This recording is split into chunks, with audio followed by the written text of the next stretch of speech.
So here's a little issue we have in America today. There are currently about 250,000 people a year who are dying in our hospitals due to preventable deaths. And I'm not talking about negligence, I'm talking about little accidents, right? I'm talking about the doctor in the morning not properly briefing the doctor for the evening. You know, I'm talking about things that we can't sue anybody. There's nothing that we can see that's wrong. But there's 250,000 preventable deaths every year. That's about 20 747s going down every single week. That's what's the equivalent to. And the confusing thing is that we have the best doctors in the world. We have the most advanced technology in the world. Some of the medical equipment we have is the best in the world. The medicines we have are the best in the world. So you start asking yourselves, why are these things happening? And the reason is not because of any of those things. The reasons are actually something vastly more simple. It's something very, very human. 5% of hospital administrators are doctors. Most of them are number crunchers. Hospitals are run like businesses. Hospitals are run by the numbers. And the problem isn't the people who are giving the care. They're very highly trained. The problem is the way those people are cared for. Because what we've done is we've created cultures in hospitals where the people who are doing the caring aren't cared for. And so all of these little preventable deaths are happening because they don't feel like they're a part of anything. They're just doing their jobs and they don't get along that well. And there's not a lot of camaraderie. And the impact is death, right? Now, I use this example because it's exaggerated because the impact is so powerful. But the problem is the same in our own companies, right? Which is we come to work and we're told, you must care for your clients, you must care for your customers, you must make them the focus of all you do, and yet why aren't the people who are managing us from the top caring about us? So, yes, in a hospital the impact is worse, but the impact that we're having on the outside world is just as bad. In other words, we're not working at our best. We don't care for the things we're doing. We're not helping each other is the most important part. And the residual impact is that we are unfulfilled by the work that we do. And when we're unfulfilled by the work that we do, we focus on the details. And when we focus on the details, we retract from each other. When we retract from each other, we feel lonely. And when we feel lonely, cancer goes up, heart disease goes up, diabetes goes up. In other words, by going to work, we're killing ourselves. Literally. There's another study that was released not that long ago that says that parents who work late, the negative impact that it has on their children is little to none.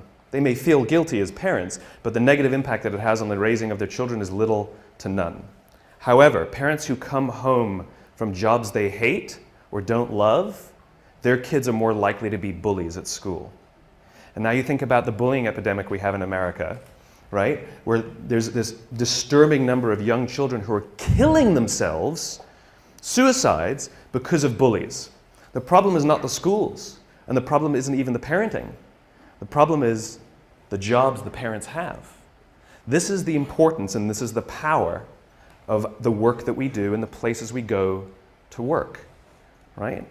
Most of us, I mean, like when you listen to the unemployment statistics, they say, you know, we're all-time high, record high, 9 to 10% unemployment, right? And people go, oh my God, that's terrible. And I hear that number and I go, well, that means 91% still have a job. Right? Now, granted, we want to get that employment number up, but that means 91% are still going to work. The question is how many of them are coming home fulfilled by the work that they do, and how many of them are waking up inspired to go back to work the next day? If we don't love our works, we don't look out for each other. And if we don't look out for each other, we feel lonely. If we don't feel lonely, all these negative things happen. So what example can I share with a creative audience about how to change this? The United States Marine Corps. I had the great honor last week of spending a week with the Marines. I spent a couple days at Camp Lejeune, and then I went for a few days to Paris Island to watch them go through boot camp. And this is it's a remarkable, remarkable human experiment that they're doing. And even though they know what works, they don't know why it works, but they don't need to know why because they know that it works, right?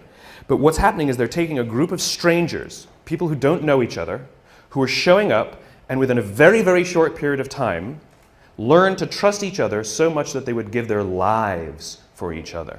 right? And we know, anyone who's ever worn a uniform knows that no one runs into battle for God and country. It doesn't happen. It's for the guy to the left of me and the guy to the right of me. That's the reason they do what they do, right? And these sort of remarkable stories of heroism where people rush into very, very dangerous situations to save others. And they always ask the question, why did you do it? Why would you risk your life? Why would you put yourself at risk for them? And the answer is always the same, because they would do it for me. In other words, what gives them the confidence to put themselves at great risk is the knowledge that someone would do the same for them.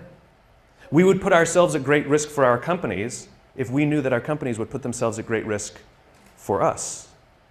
But they don't. So we don't. Now, one of the things that's remarkable about the Marines, and if you go read, and this is I asked these young, and they're 21, 22 years old, some of these lance corporals, the grunts, the guys, the infantry. I mean, this is the lowest of the low, the ones we actually send into battle, the front lines.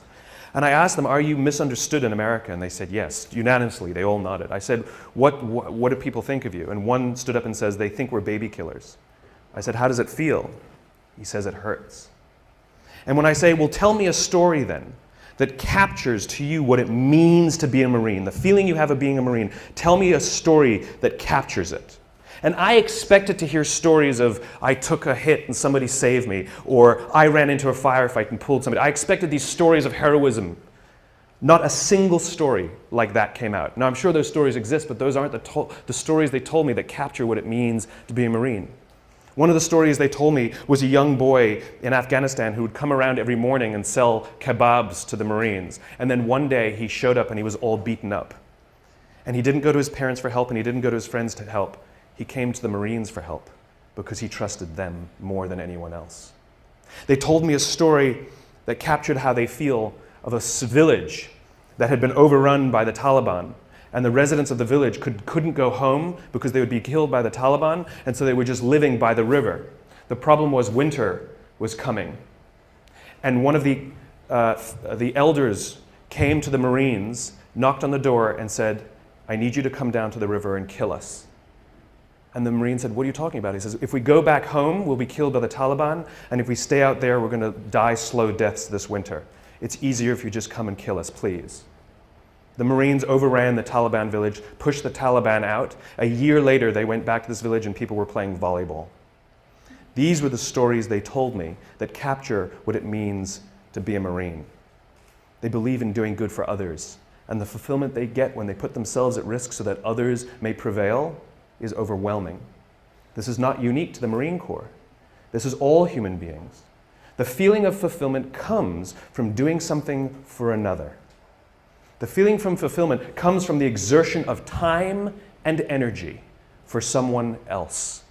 If you are walking to work and you throw a few pennies in a cup, and you come to work and you say to your friends, hey guys, I gave $1 to somebody homeless this morning. What are your friends going to say? Good, right? I gave $20 to somebody homeless. They'd be like, good for you, right? What if you come in the morning and you say, hey, I gave up my Saturday and I went and painted a school in the inner city? People go, whoa, cool, wow, cool. And all of a sudden, not only are they inspired to do something good themselves, but the feeling that you have persists. The amazing thing is that when we do good for others, it actually inspires others to do good for others. This is provided for us primatologically, anthropologically. It's all part of the survival of the species. Sex feels good so that we'll do it, so we can procreate and perpetuate the species. But we're social animals, and so we have to provide for the fact that we'll maintain strong bonds and build cultures, right? Because that's what humans do. We're cultural animals. And so when we do good for others and we look out for those in our tribe, we look out for those in our group, it actually feels good. Biologically, it releases oxytocin. This chemical that's released when you do good for others is released, and it makes you feel good. And the amazing thing is the more oxytocin you have in your body, the more you want to do good for others. The problem is we've replaced this feeling, the exertion of time and energy, with digital communications. We've replaced it with headphones. We've replaced it with money, right? Think about the invention of money, right? It used to be, money, it used to be like you go to someone's house, you cook them dinner, and the deal was they'll do the dishes. Time and energy, exchange for time and energy. And someone said, I'll give you an IOU, right? Someone says, I don't feel like doing the dishes, So I'm going to give you an IOU that I promise to do them another day, right? And that's what money is. It is the promise for future goods or services. The promise of future goods and services. In other words, we've replaced our own time and energy with promises for someone else to do it another day, right? In other words, there's no exertion of time and energy. And so the feeling people get is that I did something for you and you did nothing for me. You replaced it with a piece of paper, with an IOU, with a promise for future goods and services. The way we find fulfillment is by doing good for others. So how do the Marines do it? How do you get people to do good for others? We all know this. Intellectually, we know that it's good to do good for others, but why don't we do it then? Why don't we do it? And what the Marines learned is something that I completely did not expect. They can't just yell at these guys to help each other. That's not what happens. There's a few things that they have to do first. So we all have heard of the obstacle course, right? The Marines have a thing called the obstacle course. And this is where they build anaerobic strength and aerobic strength, muscle strength, and it's timed and all of this good stuff. They have another course called the confidence course, and it's never timed. And most of the obstacles on this course cannot be completed by yourself. They must be completed in teams. You have no choice. That's just how it's designed. And what they say is the first 2 weeks of boot camp, everybody's there to outdo each other and prove that they're strong. Just kind of like when we start in a job, we want to show how great we are, we'll work a little harder, we'll do good work, look how good my design is, right? It's all about us and how good we are, right? But they keep putting them in situations where they can't do things by themselves. And what starts to happen very slowly, they said after about 2 weeks, they start cheering for each other. Now they get in trouble when they do, but they start cheering for each other. And then before too long, you see them organically start helping each other. And what happens is if there's one person who's weak and refuses to help the others, or even if there's one person who's strong, who's, I was the star college athlete, and they get to the end of every obstacle and they just stand there and wait for everybody to finish and they don't help each other, what starts to happen is organically the group starts to ostracize that person. Organically, they get ostracized until they learn that the only way that they will get through this thing, the only way they will survive boot camp, is if they ask for help because they have no option. The problem is, no one will help them until they're willing to help another. It's the deal we have to make. It's called vulnerability and risk. We have to take the risk to make ourselves vulnerable. Yes, you might do something for someone else and they may not do something back for you. That's the risk you run. That's the risk you run. It's not about giving everything to them and sort of huge, big, overwhelming risks. It's about little things and little things. It's like going on a date, right? It's like if I went on a date with somebody and I came home and I said, after one date I said, I'm marrying her. And people are like, what are you, nuts? I'd be like, I'm in love. They're like, but this is crazy. I'm like, I know, I'm in love, She feels the same way. We both know it's nuts, right? Now you know that you're going to be like, go on a couple more dates, right? We know instinctively that the strong bond that needs to be created first takes more than a week, right? We know that, right? But if I've been dating somebody for 7 years and we haven't, married, you'd be like, dude, what is wrong, right? In other words, we know that it takes more than 7 days and we know that it takes less than 7 years. The problem is, we don't know how long it takes. It's somewhere in the middle. All human bonds are the same. Like when you show up at work, when you show up for the first time, when you're new, don't expect that people will look out for you and they won't expect you to look out for them in 7 days. It won't happen. But if you've been working at a job for a few years and you don't have the absolute confidence that if you turn your back you will not get stabbed, you can rely on somebody, you can give them something, nothing will go wrong, you will share the credit, no one will throw you under the bus. If you don't have that in a few years, something's wrong. Something's wrong. I don't know how long it takes, but I know that's more than a week and I know it's less than 7 years. And the Marines fundamentally understand that before anyone is willing to put themselves out for another, they have to have self-confidence.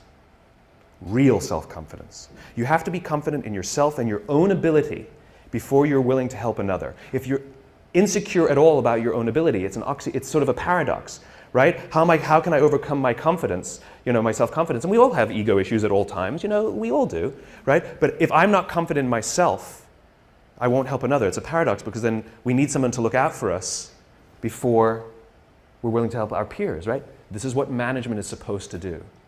The drill instructors, the school, they are there, our parents, they are there for one reason and one reason only, to help us feel strong and good about ourselves. But look at the way we talk to each other. Look, a budget's been cut. And so what do you get told? I need you guys to do more with less. Right? That's what we're told. Hey guys, I need you guys to do more with less. That's what we're told by our clients, by our bosses, by our parents. This is what we're told, right? That's like your parents telling you when you're young, I know you're stupid, figure it out. Right? You're not as smart as the other kids. What do you want me to do? Right? It's the exact same thing. I need you to do more with less. Right? What we need to be telling people is, I need you to do more with what you have. Right? You have capacity, you have strength, you have talent, you have ability. I need you to do more with what you have. We don't celebrate what we've got. We criticize for what we don't have. This is the responsibility of management, to take us under their wing and help us understand our own value to ourselves. Close your eyes and think back to high school. And think of that one teacher who took you under their wing and cared for you and looked after you and helped you realize that you are capable of more than you thought you were. And you probably are the person you are today in some part because of that person. Right? Do you have that name? What's the name? Tell me the name. Tell me the name of the teacher. Okay, give me the name. Okay, I can point to anybody and you can tell me that name. Now tell me the names of all the other teachers you had that day. Can't remember them, can you? This is the power of those who teach us confidence. We will literally carry their names around with us for the rest of our lives. Wouldn't you want to be that person? Wouldn't you want to be the person that 20 years from now, 30 years from now, 40 years from now, I can do this exercise with somebody and they will tell me your name? This is the power of helping others realize their own strengths.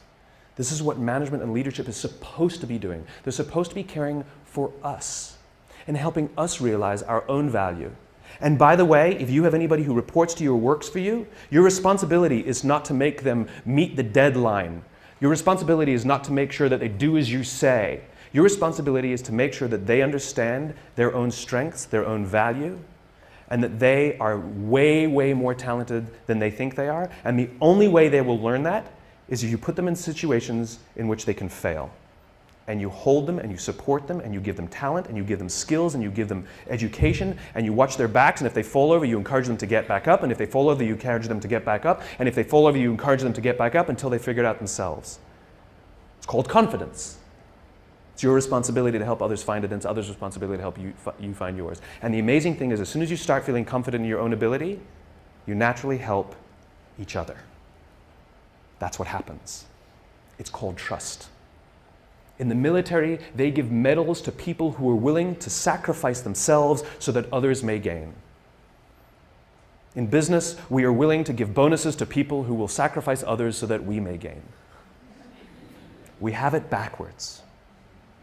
And then we complain about how we don't love our jobs, and we complain about how the work is suffering, and we complain about how budgets are being cut, and we complain, and the first thing we do is blame each other and become more selfish and worry about my pay and my benefits and my this. And this is what happens. When we are unfulfilled, we look at the metrics and we say they're not good enough. When we are fulfilled, we don't care about the metrics. This is why when you have a job you love and you get a call that says, I'll offer you tons more money and great benefits, you're like, I'm not interested, I'm not interested, I'm not interested.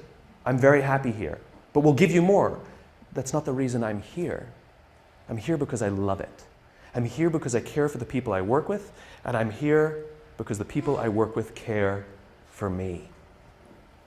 This is the world I imagine. This is the world I imagine. And here's the great thing. If you take little risks, I'm not talking about big things, little things. If you start doing little things for each other, the amazing anthropological response is other people will start doing little things for others too. I was walking down the street 2 days ago, and a guy's backpack was open and a whole bunch of paper fell out as he was walking down the street. And I happened to be behind him, and so my friend and I just we were in mid-conversation, and in mid-conversation, we never even stopped talking. We just bent down, sort of helped him gather his papers, hand them back to him, sort of pointed out that his book bag was, his backpack was unzipped, and he said thanks, and we walked on. It was like no big deal, right? We get to the end of the street, and we stand we're waiting to cross the street. We're still talking, we haven't stopped talking, and the guy in front of us turns to us and says, I saw you help that guy. That was really cool. But here's what's great about that. That guy will go do something for someone else simply because he saw us bend down and pick up paper for someone else. He will actually go do something for someone else because of it. Right? He won't give to charity because he sees me put $1 in a cup. But he will actually help someone because he saw someone also help someone. Little things. Hold a door open for someone. Say thank you to the person who holds the door open for you. Smile to the barista. Little things. Put your foot in the subway when the door is closing so someone who's running will make it. Hit the open at the elevator. Don't go...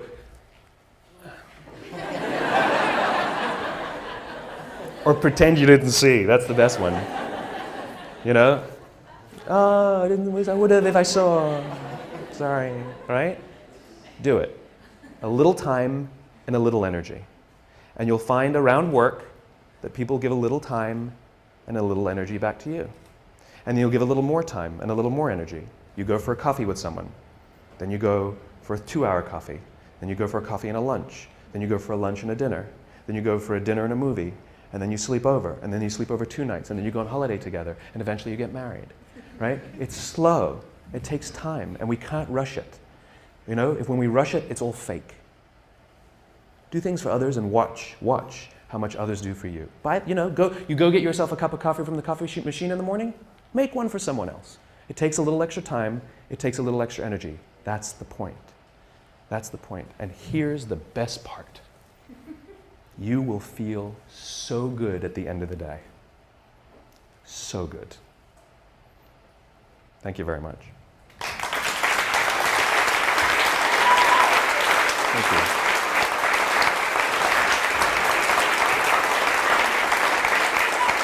Thank you.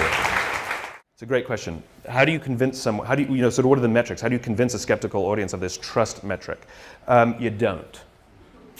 You don't, right? You can't twist anybody's arm to do something that they don't want to do. And, the law of diffusion, which I obey, as much as I can, which is you don't need the majority. You need those people who believe what you believe. In other words, when you do some nice things for people, they may not do something nice back because they may be, we live in a world in which you do something for somebody, they think you want something from them, right? That's unfortunately the society we've created. But that's the risk that we keep taking. And I'm not saying you should keep doing it for somebody who keeps doing nothing and keeps sort of, crapping on you because of it. Then at some point you have to be like, all right, my bad, right? And you back off. I don't believe in helping everyone. I do not believe in it, right? This is not, let's do good for everyone on the planet. That's not what I'm talking about. Mother Teresa, who's the poster child for giving selflessly to all who need, at the end of her life started questioning the existence of God and, by the way, hated her life. Serious, okay? In other words, giving to others unabashedly is actually self-destructive. It doesn't help, right? And it's just like going on dates with people you don't like doesn't mean you'll eventually click and marry, right? There's only one machine that I found that really accurately measures trust better than any other sort of metric. It's called a human being. It's really good at it, right? And so those feelings you get, trust them in one way or the other. It's the little risks, it's the butterflies, it's the unsure, it's the backwards and forwards, it's the dance, it's dating, it's the dance, it's the nerves, it's that. So if there are cynical bastards at your office who don't get it, ignore them, don't worry about it. Because eventually you'll get enough and those people either come along or leave, or be pushed out. Ostracized, remember? When the group starts helping each other, they ostracize the ones who refuse to help, whether they're strong or whether they're weak.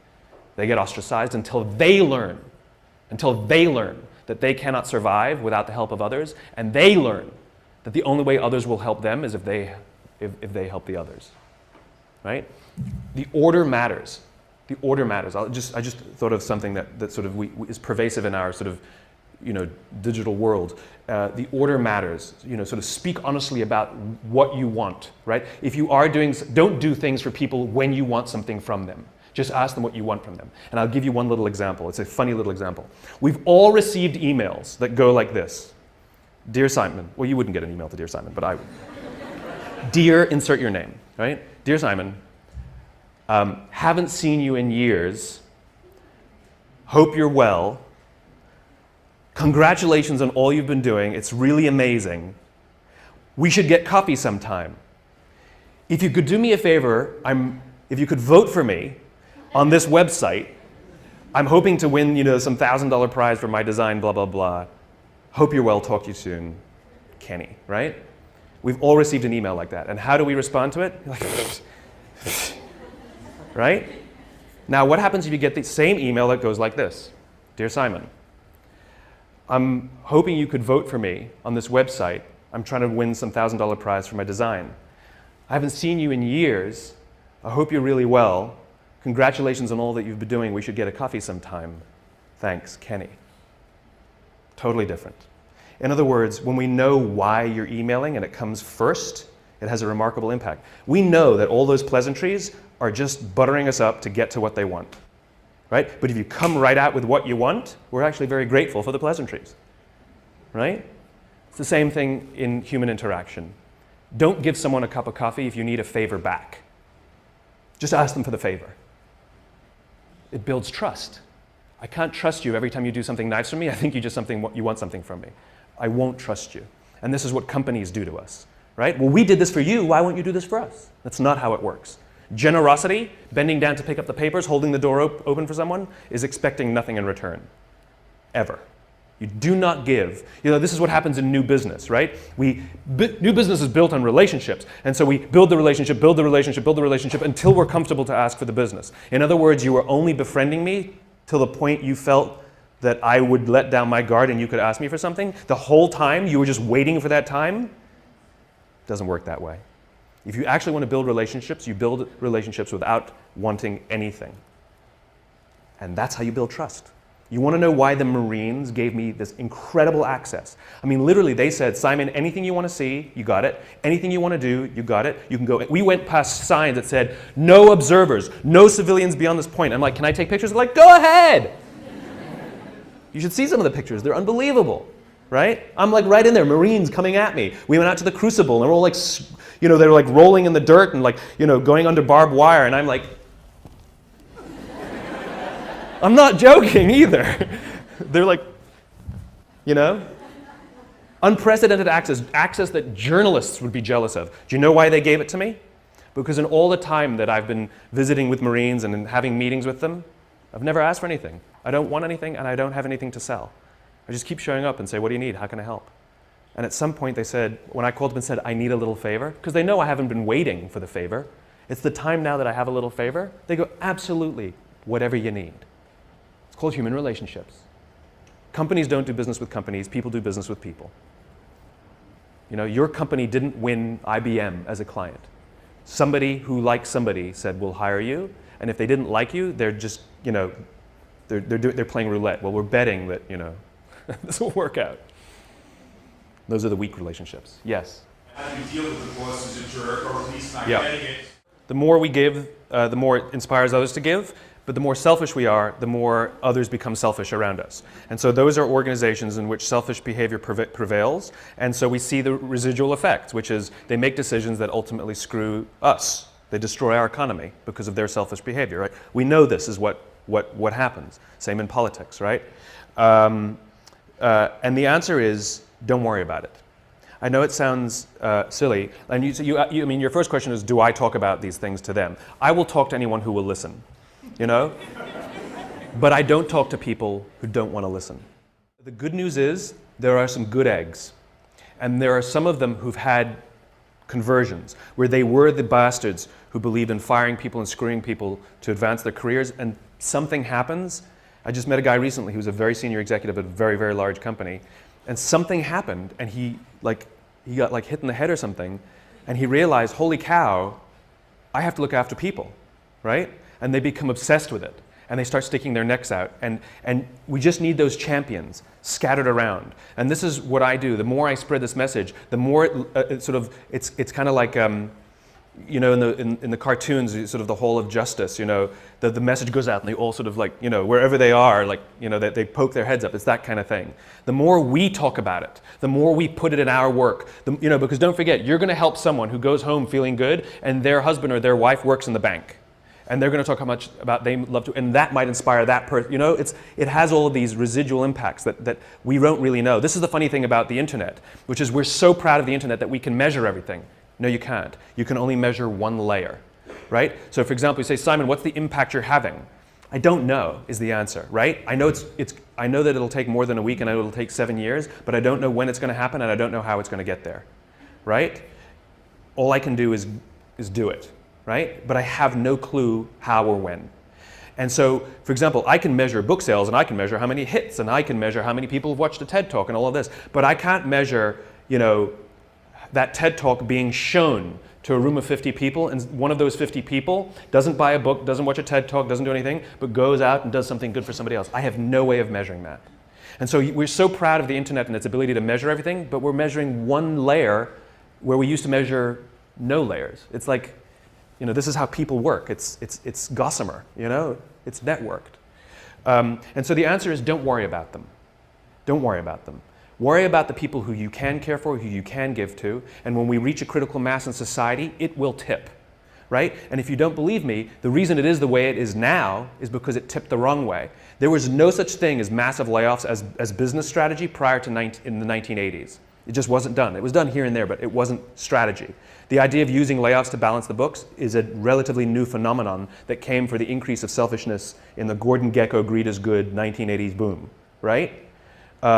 This was also the same exact period, the 1980s, where the theory of shareholder value was put forwards, right? Because they had all of these people buying large companies and installing professional managers to run the companies that they bought, that they invested in, and they had a problem, which is those professional managers were paid for by the company, and those professional managers cared for the employees and the customers. And so the investors said, how do we protect our investments? We've got an idea. We're going to give them equity in the company and bonus them based on the performance, right?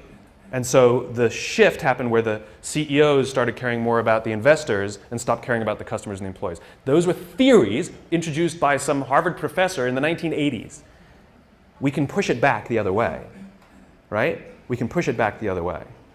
But we just have to, and there was just the other day, which company was it? One of the large banks where the shareholder, Citibank. Yeah, Citibank. The shareholders voted, majority shareholders voted against a fat pay package. That's unprecedented. It has never happened, even in hard times, even when the company's doing this, the shareholders it's just sort of a cursory thing where they approve the $15 million bonus for the CEO. They voted against it. It's non-binding, but it sends a shot across the bow saying shareholders now want you to be bonused if you do something good for others. Even if the others is us. Right? The point is that it's starting to crack. And so let's just stick our finger in the crack. You know? Make sure that it keeps cracking. It swung one way, we can swing it back. The question was, can I talk about celebrating accomplishment while still asking for more? Right? They did a study on kids who are really, really smart, like in all the gifted classes. Why is it when you're smart, you're gifted, and when you're stupid, you're special? Why is that? I was told my whole life I was special. It's not, never gifted. They took the gifted kids who are constantly told, you're so good. Oh, thanks for that. I knew you'd do well. Oh, you're our best employee. You know, you're our best student. You're awesome, right? And what happens is later in life, they actually suffer because they're very afraid of taking risk, because they're very afraid of losing their position on the mantle. Okay? Kids who are sort of more average, who constantly are rewarded not for their accomplishment, but for their effort. Great effort. Really proud of the improvement you made.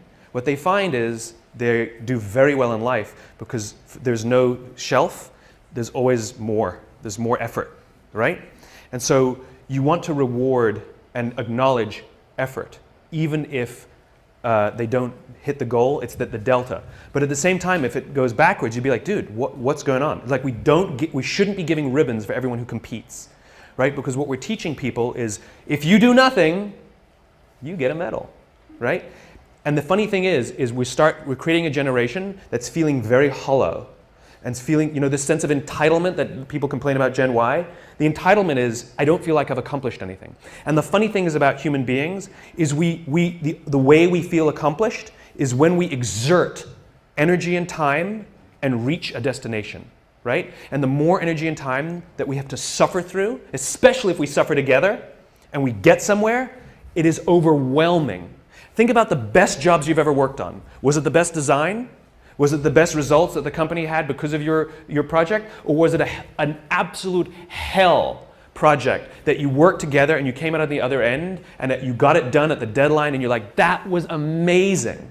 It was the hell projects. It was the things that we had to go out of our ways more, do things for each other, right? Things we weren't thinking of doing. I was wrapping packages. I was doing stuff that designers aren't supposed to do. This is what produces that, right? And so the thing is about measurement and destination reward. Imagine we're standing in a big empty room, right? And we're standing in one corner and I give you a simple instruction. I want you to go to that corner in a straight line, right? Off you go, no big deal, right? Without telling you, I slip a chair in front of you. What do? You go around the chair. Now you just disobeyed what I told you to do. I told you to go to that corner straight line. But this is the amazing things about human beings, which is when we're given a clear destination, we use our own creativity and our own sense of innovation and our own problem-solving abilities to overcome obstacles to get to the destination. In other words, the destination is more important than the route, right? We are flexible about the route. We are obsessed with the destination. Reset. We're standing in the corner together and I give you a simple instruction. Go somewhere in this room in a straight line. And you say to me, well, where do you want me to go? I'm like, I don't know. You're smart. Figure it out. Go in a straight line. And so you pick a point and you start walking. And without telling you, I put a chair in front of you. And what do? You come to a grinding halt. And I say, what did you stop for? You go, well, you put a chair in front of me.